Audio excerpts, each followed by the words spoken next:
Good day friends. Today we are going to learn about the Tetralogy of Fallot. I am Dr. Alpesh Sarvaiya, Associate Professor, Cardiovascular and Thoracic Anesthesia, Unmicrc. And Tetralogy of Fallot. What is Tetralogy of Fallot? Which was described by a French physician, Louis Arthur Fallot, in 1888. And it consists of the four anatomical components like RV outflow obstruction, VSD, RV hypertrophy, and overriding of aorta. RV outflow obstruction is usually infundibular and or valvular pulmonic stenosis, and VSD is usually large subaortic, perimembranous, and non-restrictive VSD is there. Right ventricular hypertrophy usually is concentric in nature, and rightward deviation of origin of aorta, which is called overriding of VSD, overriding of aorta over the VSD. This is the diagrammatic structure in normal heart and as well as in Tetralogy of Fallot. You can see here the RVOT obstruction, whether it is infundibular as well as the valvular and nature, and large VSD which causes the right to left shunt and overriding of aorta and RV hypertrophy. There are four major variants of Tetralogy of Fallot. Most common is top with pulmonary stenosis, and then comes with top with pulmonary atresia, top with absent pulmonary valve, and top with AV septal defect. Now the most common is top with pulmonary stenosis, which is either subvalvular, valvular, or supravalvular in nature, or any combination of these three. This is the most common variant. And then comes with tops with pulmonary atresia. This is the severe variant commonly associated with hypoplastic pulmonary arteries with or without collaterals between the aorta and pulmonary arteries. That is called MAPCAS. And then third one is the top with absent pulmonary valve syndrome. It is uncommon, but pulmonary valve is dysplastic and pulmonary artery is dilated, causing the bronchial compression, which may result in breathing difficulties. And the last one is top with atrioventricular septal defect. This is the least common variant, and complete repair is challenging from the surgical point of view. Sometimes the coronary artery anatomy is abnormal in 10% of the cases. In most severe cases, the right coronary artery crosses the RVOT, and this affects the surgical repair. In this surgical repair, we need the conduit.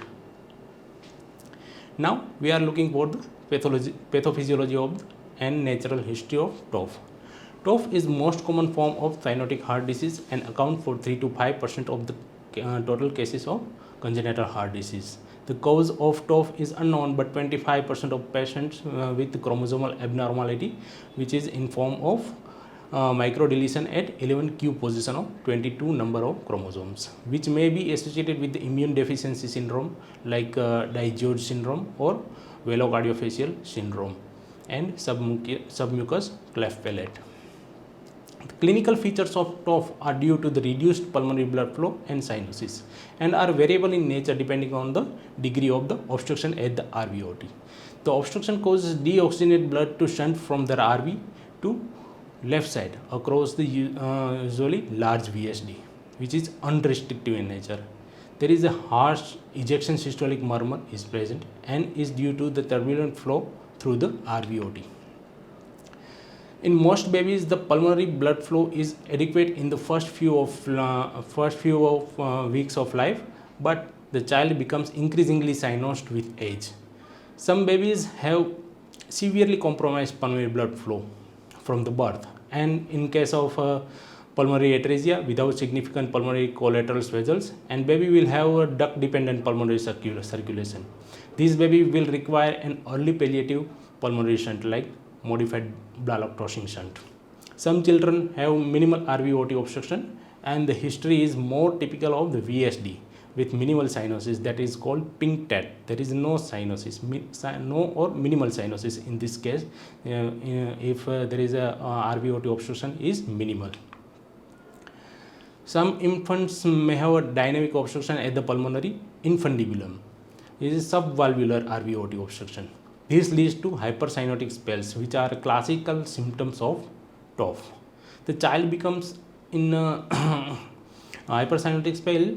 Child becomes deeply cyanosed after episode of crying, or may become the limp and unresponsive.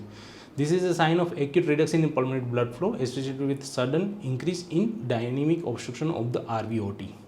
It occurs due to muscular spasm at the infundibulum and secondary to elevated level of endogenous adrenaline.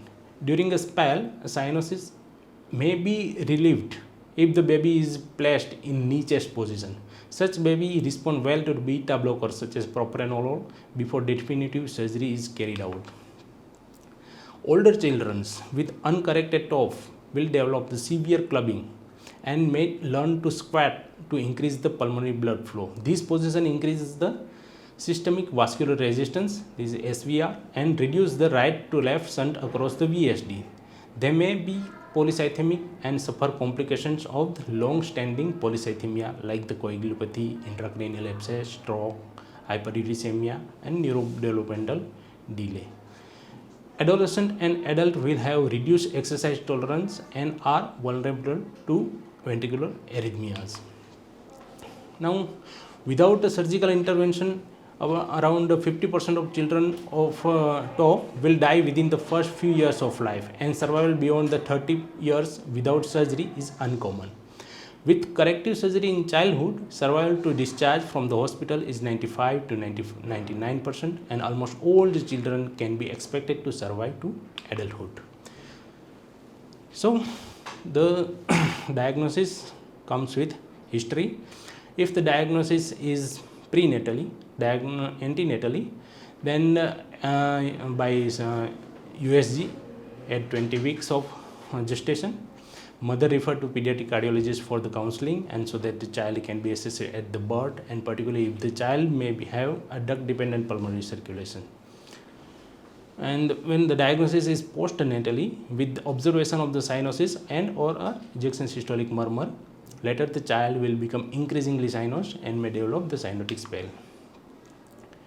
While in examination, typical signs of TOF include the central cyanosis, clubbing, long harsh ejection systolic murmur. Central cyanosis may be missed if the patient having a severe anemia or pigmented skin. So we have to look the color of the tongue in these cases.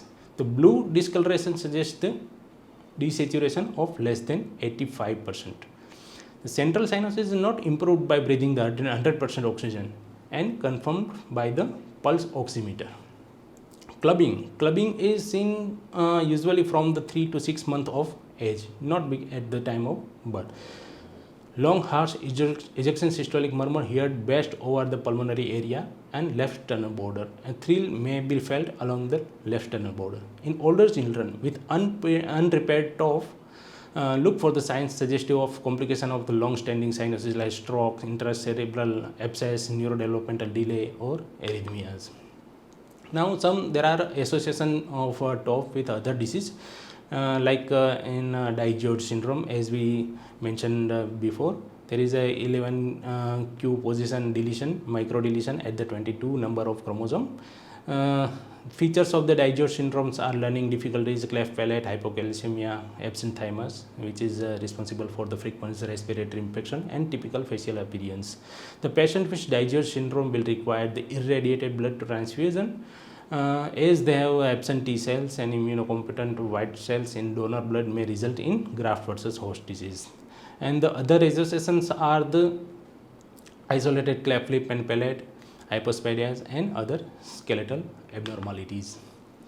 Now, special investigations we required for the end of the oxygen saturation. Typical saturation is 65 to 85% is we observed typically. And hematology, the full blood count is suggested, and hemoglobin will be elevated in proportion to the degree of the cyanosis. Coagulation studies we required, they suggest severe polycythemia may result in reduced coagulation factor and reduced platelet count.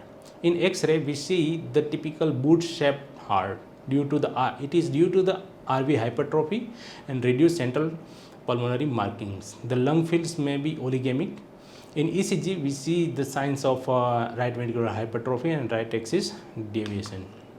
This is the X-ray. Boot-shaped heart is clearly seen in this X-ray, and boot-shaped heart with oligemic lung fields, poor bronchovascular markings.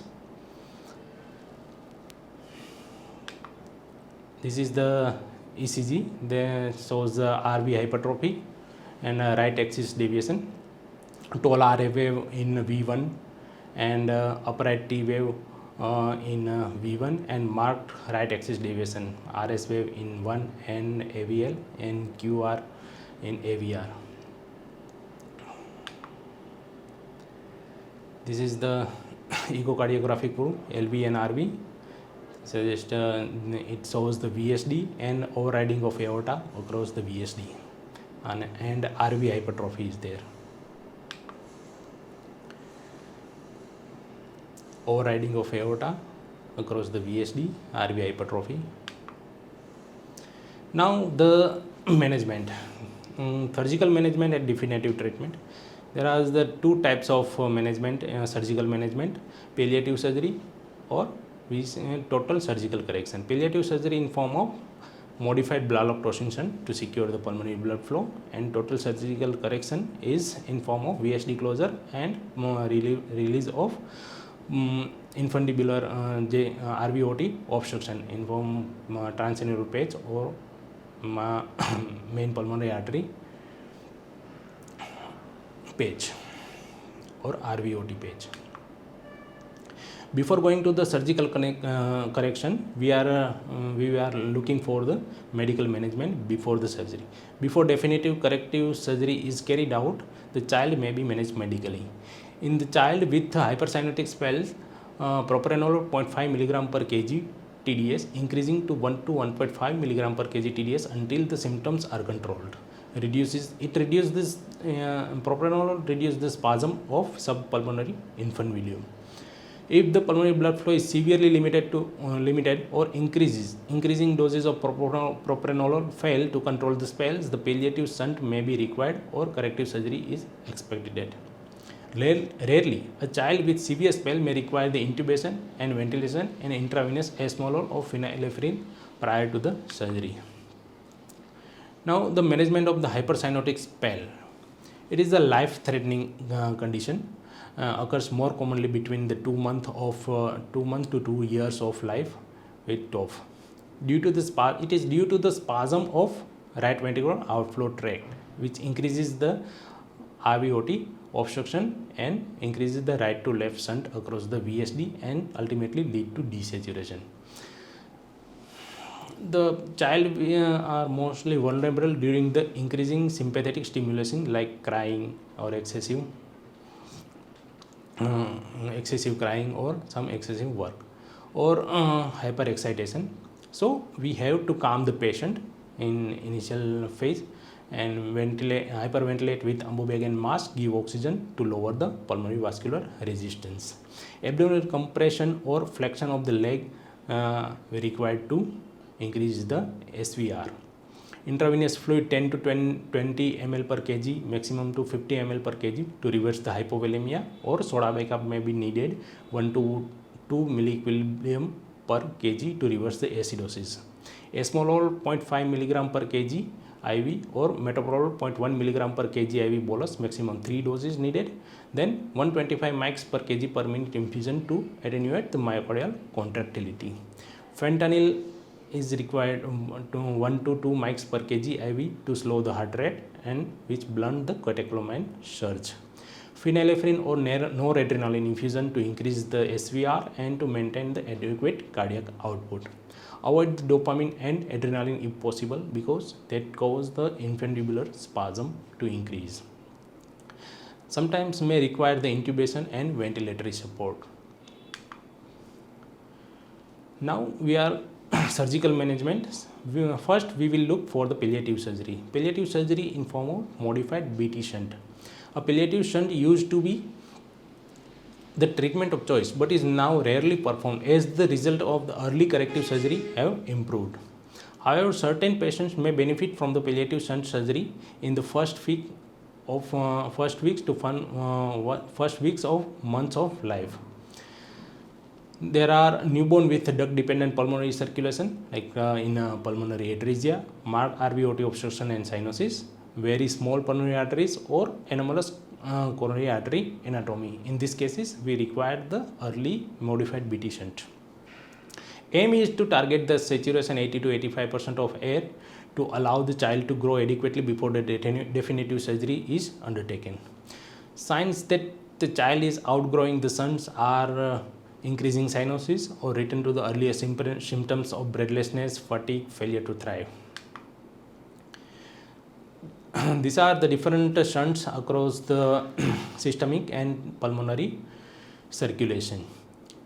Most commonly used is most commonly used is blaloctosin shunt. There are the in past it was performed in classical form of BT shunt connects the right and left subclavian artery directly to the right or left pulmonary artery. Modified BT shunt, it consists of Gore-Tex graft that is that connects the subclavian artery to pulmonary artery, and the advantage of this shunt is having a more controlled blood flow.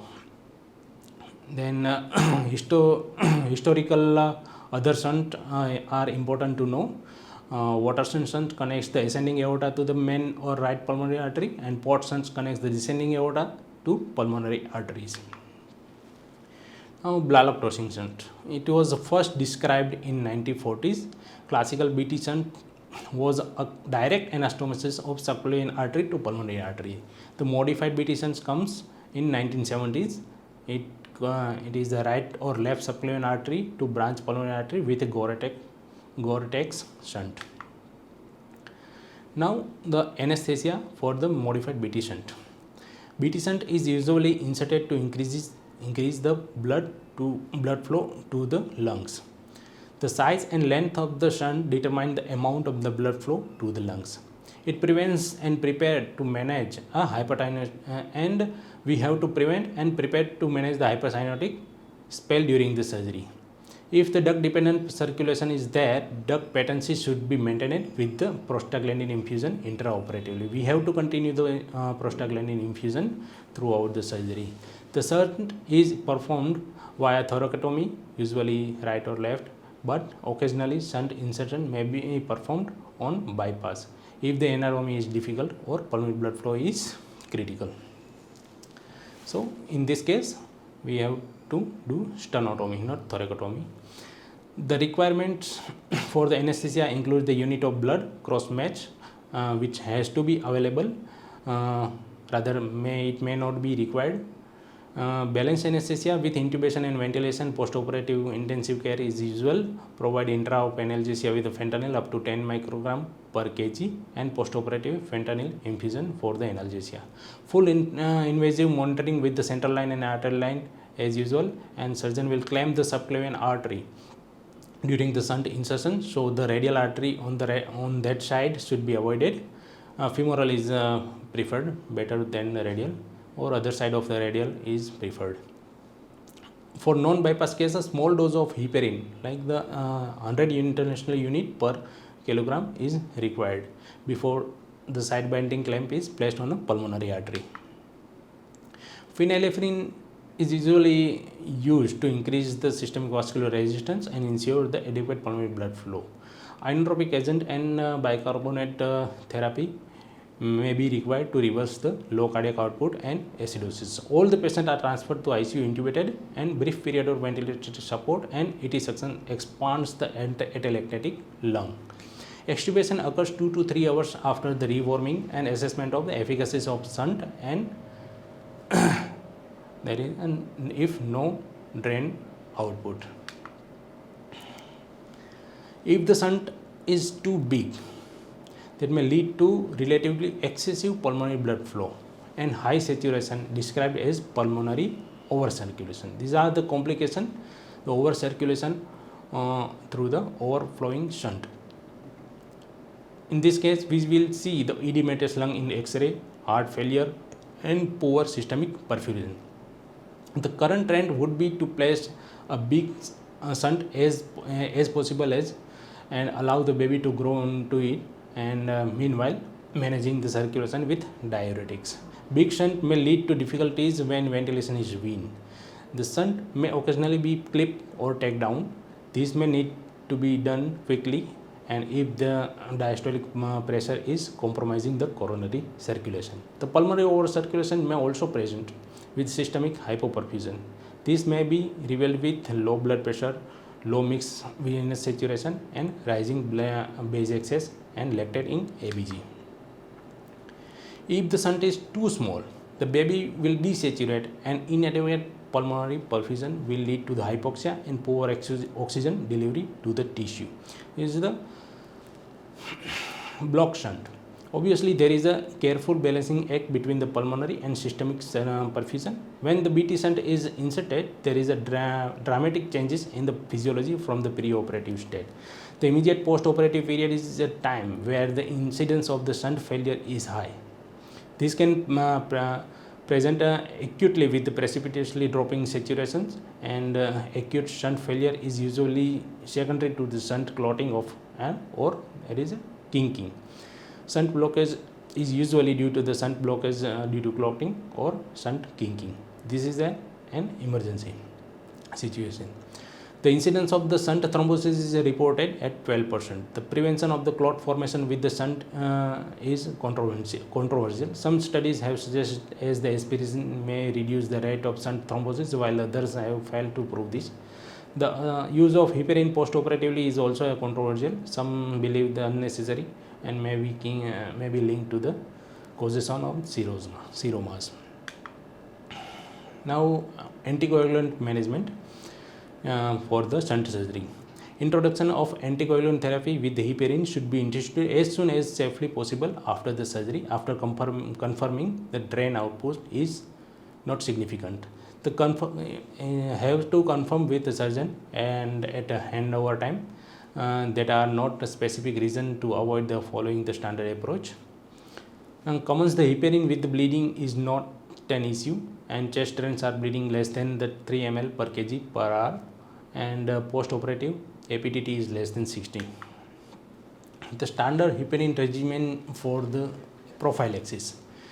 The heparin for prophylaxis we used at the rate of 10 units per kg per hour can be increased up to 20 units per kg per hour if required to maintain the APTT. We have to monitor for the heparin infusion like in form of clotting profile like APTT, PT and fibrinogen. They are usually required prior to commencement of heparin or 4 to 6 hours after the initial commencement of heparin infusion, and daily while on heparin and then after the day of second day. This is to ensure the patient's APTT does not rise too high, more than 80.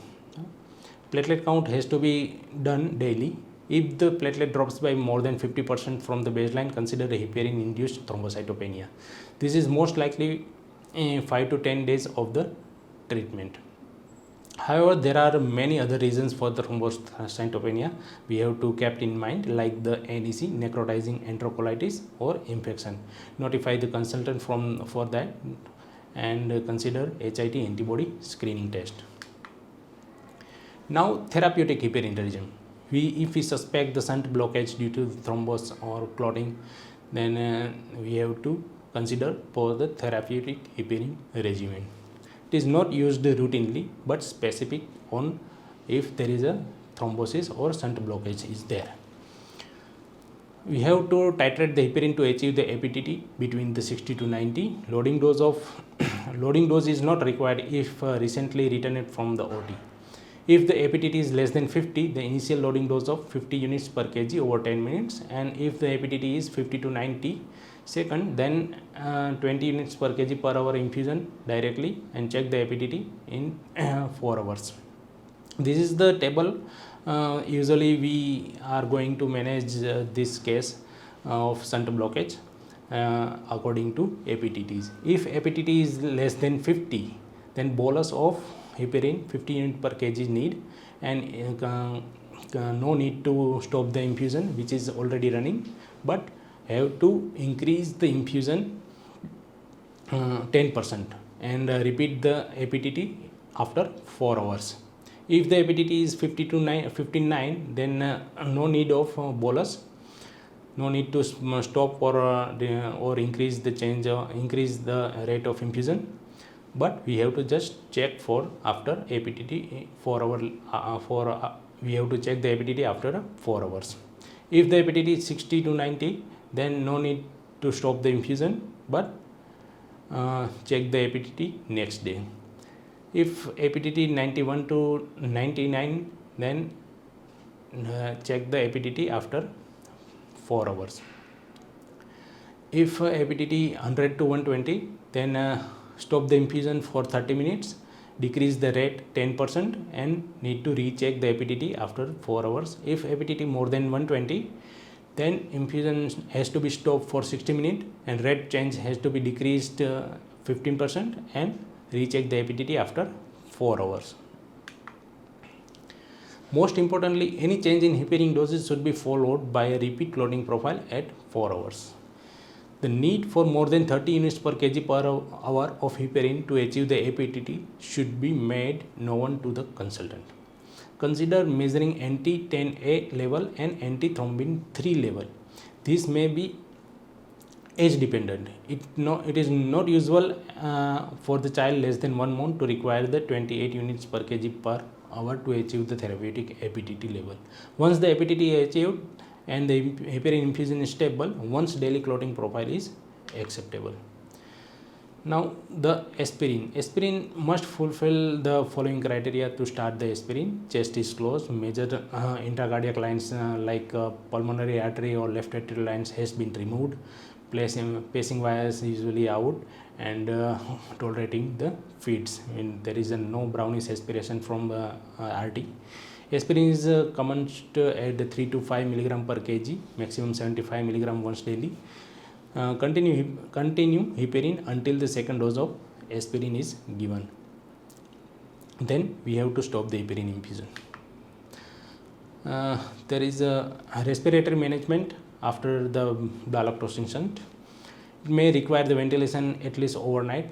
Early extubation is if patient is stable, hemodynamically stable, and shunt is patent. Routine neonatal ventilation strategy has to be applied. Keep the saturation 70 to 85%, ideally 75 to 80%. Gradually wean the oxygen therapy down to air if the saturation is more than 80% to avoid the overshunting. ABG 2 hourly required for 4 hours and then 4 hourly if stable. Consider weaning the ventilation if everything has to be stable. Prerequisition for the extubation. The stable oxygen saturation between the 75 to 80% in room air and requiring the minimal ventilation. Echo having shown adequately functioning shunt and hemodynamically patient is stable. X-ray is clear lung fields and clear pleural spaces. Cardiovascular management, check for the shunt murmur. Whenever the patient comes from the OT, you have to check for the shunt intensity. Any changes in the intensity of murmur, we have to look for the echo and confirm the shunt patency. And again check any time this intensity of this murmur is concerned over the patient, and particularly if they have the low saturation. Aim for the blood pressure in normal range. If inotropic support required, adrenaline or noradrenaline if low diastolic pressure is there, or overshunting to support the cardiac performance. Echocardiogram should be performed to assess the shunt flow and LV function. Causes of hypotension or low cardiac output are hypovolemia or bleeding is there, overshunting causing unbalanced circulation, particularly low diastolic pressure, oversedation or shunt blockage, septicemia or tension pneumothorax. Fluid and nutrition management. Fluid should be restricted to 60 to 80 ml per kg per day on day 1, and then to be increased by 10 to 20 ml per kg per day depending upon the clinical situation of the patient. Beware of the over restriction causing the intravascular depletion as this predisposed to shunt thrombosis. Feed can be considered the day after the surgery if everything has been stable. If there are concern of overshunting, a poor systemic output, feed should be withheld as there is a risk of necrotizing enterocolitis. Antibiotics has to be started as per the protocols. Analgesia and sedations. Patients should be well sedated and provided with good analgesia, and on the first post-operative night, usually we use the fentanyl as per the post-operative protocol, 1 to 2 mics per kg per hour. Hemoglobin should be kept around 12 milligram per deciliter. Avoid too high levels as there is a predisposed to shunt thrombosis. Avoid low hemoglobin as the patient with cyanotic heart disease requires the higher hemoglobin level than the normal. Now we are going to management of suspected block BT shunt. If we suspect the block BT shunt, then it is an emergency. Diagnosis by significant sustained desaturation. Shunt murmur is no longer audible, as we have suggested the initial shunt murmur is heard, but now we are not audible the shunt murmur.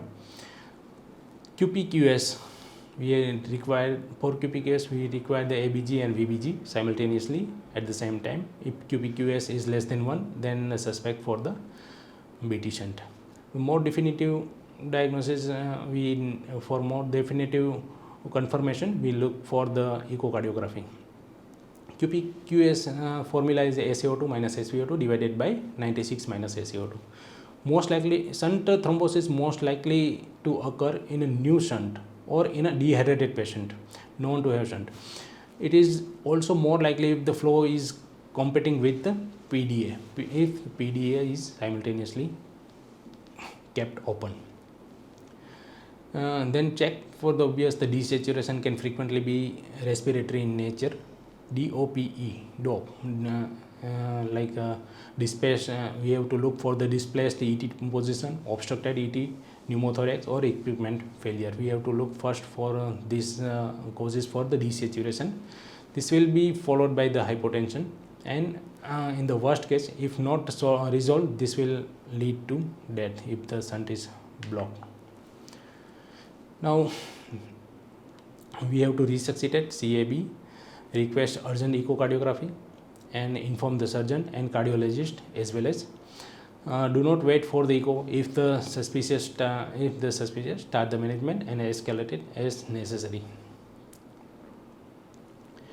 Meanwhile, the hand ventilation with ambu bag and mask, bolus sedation, increase the SVR stepwise by 5 ml per kg aliquot or 4% human albumin or phenylephrine. Dose is 3 to 10 max per kg, or start adrenaline infusion immediately.